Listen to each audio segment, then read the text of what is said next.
Hello friend, कैसे हैं आप सभी बहुत ही शानदार, बहुत ही ज़बरदस्त होंगे। तो आज हम बात करने वाले हैं रेलवे आरपीएफ एसआई के बारे में।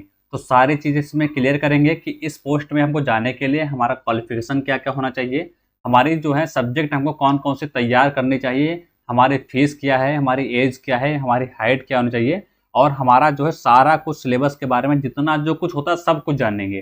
तो आज हम बात करने वाले हैं, आप सभी को हमने पहले बता दिया कि रेलवे आर पीएफ जो है एसआई के बारे में। तो वीडियो बहुत ही इंटरेस्टिंग होने वाली है। जैसा आपको सभी को पता है कि आरपीएफ की 2 पोस्ट में वैकेंसी निकली थी। पहले आपकी कांस्टेबल थी, दूसरी आपकी एसआई थी। तो कांस्टेबल के बारे में तो हमने पहले ही वीडियो बनाकर डाल दी है। आज एसआई के बारे में हम आपको बताने वाले हैं। तो हमको एसआई में जाने के लिए हमको करना क्या चाहिए? सबसे पहले तो जो है हमारा क्या होना चाहिए? सबसे पहले जो है हमारा ग्रेजुएशन होना चाहिए। ठीक है, हमको यदि इसमें जाना है तो हमको ग्रेजुएशन करना चाहिए। बाकी कोई भी सब्जेक्ट से हमारा ग्रेजुएशन हो, इससे फ़र्क नहीं पड़ता है। ग्रेजुएशन हमारा हो, बस हम इसमें डाल सकते हैं। ठीक है, अब आगे देखिए फीस क्या हमारी रखी गई है। इसमें जो है एसआई में जाने के लिए हमारी फीस क्या रखी गई है। तो यहाँ पर देखिए फीस देखते हैं, वो भी आपकी जो है कैटेगरी वाइज। जर्नल में यदि आप आते हैं या आप ओबीसी में आते हैं तो मात्र आपको जो है 500 रुपये हमें पे करने पड़ेंगे। ठीक है, यदि आप एससी में आते हैं, एसटी में आते हैं, फीमेल हैं, ईबीसी में आते हैं तो आपको मात्र 250 रुपये फीस आपको पे करनी पड़ेगी। यानी कि जर्नल ओबीसी के जो माध्यम से देखा जाए तो यहाँ पर जो है हाफ फीस रखी गई है, जो कि बहुत ही नॉर्मल सी रखी गई है। 250 रुपये आपको पे करना पड़ेगा। बाकी 500 मान लीजिए आपकी फीस है और आप मान लीजिए कि जो है 50 से 60 रुपये आपको ऑनलाइन कराएंगे ना फार्म तो ले लेगा। यानी 500 मान के चलिए, 60 या 80 मान लीजिए, 580 में आपका फार्म जो है कंप्लीट हो जाएगा। बाकी आने जाने का आप अच्छी तरीके से जोड़ सकते हैं। तो 500 रुपये फीस यहाँ पर रखी गई है। चलिए, जो कि बहुत ही ज़्यादा नहीं, नॉर्मल से रखी गई है। आगे देखते हैं एज के बारे में बात करते हैं। देखिए इसकी एज क्या है। यदि हमको सही में जानना है तो हमको एज जानना बहुत ही ज़्यादा ज़रूरी है, वो भी कैटेगरी वाइज। छूट हमको मिलेगी कि नहीं मिलेगी, सारी चीज़ें इसमें क्लियर करेंगे। देखिए एज हमारी जो है 20 साल से हमारी काउंट होती है एसआई में, बाकी 25 साल तक हमारी काउंट होती है। लेकिन आप ओबीसी में आते हैं तो आपको 3 साल की छूट। यदि आप एससी में आते हैं, एसटी में आते हैं तो आपकी 5 साल की छूट। यदि आप पीडब्ल्यूडी में आते हैं तो आपको जो है 10 साल की छूट मिलती है। इतनी सारी छूट हमको मिलती है। तो यदि आप ओबीसी में आते हैं तो भाई 5 जब इसमें ऐड करोगे तो हमारा कितना हो जाएगा? 25 में तो हमारा 28 हो जाएगा। यदि हम एससी और एसटी में आते हैं तो इसमें 5 जब ऐड करेंगे तो हमारा पूरा 30 हो जाएगा। यदि हम पीडब्ल्यूडी की बात करते हैं तो 25 में जब हम 10 ऐड करेंगे तो हमारा 35 हो जाएगा। यानी हम इतने साल तक इस फार्म को अप्लाई कर सकते हैं। ठीक है, ओबीसी 28, एससी और एसटी 30, पीडब्ल्यूडी 35। तो ये हमारी एज हो गई, जो कि अच्छी तरीके से आप सभी को समझ में आ गया होगा। चलिए आगे देखते हैं। देखिए सिलेक्शन प्रोसेस की बात क्या करते हैं। देखिए सबसे पहले सीबीटी होगा, फिर आपका पीईटी होगा, फिर आपका जो है पीएमटी होगा, फिर आपका डीबी होगा। अब आप कंफ्यूज होगा कि ये क्या बला है, ये क्या चीज़ है, इसको बारी बारी से समझाओ। तो यहाँ पे देखिए सीबीटी का मतलब हमारा होता है कंप्यूटर बेस्ड टेस्ट।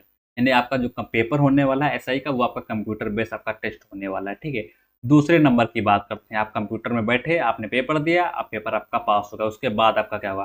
फिर आपका जो है फिजिकल होगा। फिजिकल में आप पास हो गए। फिर आपका क्या होगा? फिर आपका मेडिकल होगा। मेडिकल में भी आप पास हो गए। फिर आपका क्या होगा? फिर आपका जो है चौथे नंबर पर आपका डीबी होगा, यानी डॉक्यूमेंट वेरिफिकेशन होगा। डॉक्यूमेंट वेरिफिकेशन में भी आप पास हो गए। उसके बाद आपका ज्वाइनिंग लेटर आएगा। फिर आपका ज्वाइनिंग लेटर आएगा। फिर आपको जो है यहाँ पर जो है ट्रेनिंग के लिए या जैसा कुछ होता है वो आपका आगे प्रोसेस देखा जाएगा। ठीक है, तो इतना सारा आपका प्रोसेस रहता है। देखिए सीबीटी में आप सीबीटी आपका पेपर होता है, यही पेपर आपका मेन रहता है। इसी को पास करना है, मेन यही आपका रहने वाला है। ठीक है, इसमें पास होने के लिए इसमें हमारी कौन कौन से सब्जेक्ट पूछे जाएंगे वो भी हम यहाँ पर आगे चल के बात कर लेंगे। अब आगे देखिए सब्जेक्ट हमारी कौन कौन सी पूछी जाएंगे, उसके बारे में सारी चीज़ें यहाँ पर हम जो है क्लियर कर लेते हैं पहले ही। जो वहीं आपका जो कांस्टेबल में आपका जो है था, वही आपका एसआई में रहने वाला है। ठीक है, अर्थमेटिक की बात करते हैं। 35 क्वेश्चन पूछे जाएंगे, 35 नंबर के होंगे। इसके आपके रीजनिंग के 35 क्वेश्चन पूछे जाएंगे, 35 नंबर के होंगे। आपके यहाँ 50 क्वेश्चन इससे पूछे जाएंगे, 50 नंबर के होंगे। टोटल क्वेश्चन की यदि हम बात करते हैं तो 120 आपके क्वेश्चन पूछे जाएंगे। कितने नंबर के होंगे? तो जो है 120 नंबर के आपके जो है क्वेश्चन रहने वाले हैं। यानी हर एक क्वेश्चन 1 नंबर का रहने वाला है।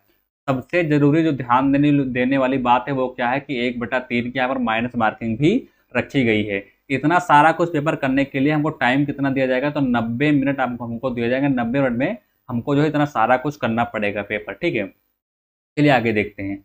हाइट के बारे में यदि हम बात करते हैं तो यदि आप यूआर में हैं या आप ओबीसी में हैं तो आपको जो है 165 सेंटीमीटर आपकी होनी चाहिए हाइट। वो भी किसकी बात कर रहे हैं? मेल के बारे में बात कर रहे हैं। यदि आप फीमेल हैं तो आपको जो है 157 सेंटीमीटर हाइट से ही काम आपका चल जाएगा। यदि हम बात करते हैं एससी और एसटी के बारे में बात करते हैं, यदि आप जो है मेल हैं तो आपको जो है 160 सेंटीमीटर हाइट होनी चाहिए, यदि आप फीमेल हैं तो आपकी जो है हाइट 152 सेंटीमीटर होनी चाहिए। यदि हम किसी अदर की बात करते हैं मेल के बारे में, ठीक है, तो 163 सेंटीमीटर, यदि किसी अदर की बात करते हैं फीमेल के बारे में तो 155 सेंटीमीटर हाइट जो है होनी चाहिए। आगे देखते हैं, फिजिकल के बारे में बात करते हैं मेल और फीमेल दोनों के बारे में। आप सभी को पता है कि जो है कांस्टेबल के अकॉर्डिंग जो देखा जाए तो हमारा एसआई का फिजिकल जो है थोड़ा सा हार्ड रहता है। अब मेल के बारे में देखते हैं, 6 मिनट 30 सेकंड में मेल को कितना रनिंग करना है, कितना दौड़ना है, तो 1600 मीटर जो है रेस निकालनी है 6 मिनट 30 सेकंड में। वहीं पर फीमेल के बारे में बात करते हैं तो 4 मिनट में उनको जो है 800 मीटर रेस जो है तय करनी पड़ेगी। अब यहाँ पे हाई जंप और लॉन्ग जंप के बारे में बात करते हैं तो 3 फीट 9 इंच जो है ये आपकी हाई जंप रहने वाली है मेल के बारे में, वहीं पर जो है 3 फीट ओनली रहने वाली है फीमेल के बारे में। लॉन्ग जंप के बारे में बात करते हैं तो 12 फीट आपका मेल का रहने वाला, 9 फीट आपका फीमेल का रहने वाला। तो ये हमारा जो है फिजिकल हो गया। तो सारी चीज़ें हमने बारी बारी से क्लियर कर ली है। कोई भी डाउट है तो आप कमेंट बॉक्स में बता सकते हैं। आपका जो है जो भी कन्फ्यूजन रहेगा वो आपका कमेंट बॉक्स में ही यहाँ पर जो है दे दिया जाएगा। बाकी हर वीडियो में आगे जो वीडियो बनाऊंगा उसमें भी आपकी सारी चीज़ें क्लियर कर दूंगा। यहाँ पे आप सभी को पता है कि यहाँ पे कोई भी वैकेंसी निकलती है सबसे पहले यहाँ पर जो वीडियो बनाकर डाल दी जाती है। तो इस वीडियो को जो है ज़्यादा से ज़्यादा देख लें, शेयर कर दें। बाकी जो है हमारा एक जो है व्हाट्सएप ग्रुप भी है, उसमें जुड़ने के लिए डिस्क्रिप्शन में चले जाइए, नीचे जो है लिंक दी हुई उससे आप जुड़ जाइए, डायरेक्ट हमारे व्हाट्सएप ग्रुप से जुड़ जाएंगे। कोई भी नोटिफिकेशन होती है वहाँ पर सबसे पहले जो है वीडियो बनाकर डाल दिया थी, जैसे आप क्या रहेंगे, जिससे आप अपडेट रहेंगे। तो मिलेंगे अगले नेक्स्ट वीडियो में ऐसे ही जानकारी के साथ। जय हिंद, जय भारत।